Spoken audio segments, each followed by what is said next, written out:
Lane 3, Chloe Rabasa of Ika Blue Team. Lane 4, Chelsea Chu of Manila Torpedo. Lane 5, Jamaica Yan, Ganshaw ate, abulin mo. Blue Dragon Swim Club. Lane 6, Kate Marcela of Manila Torpedo. Uulitin lang ho natin, coaches, ha? Bukas, yung pwesto nyo, dyan po kayo ulit. No? Baka pumapunta tayo sa ibang team. At Abulin mo lang. according to the authorities, if you have not settled your account, you will not be able to get your medal. So, pakisettle po. Maraming salamat.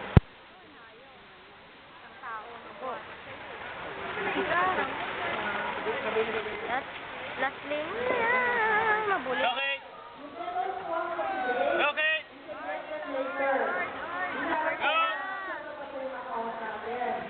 Pakisettle po. Line ang agwat nila. Kung hindi, kung hindi lang kayo sa una sa inyo medal.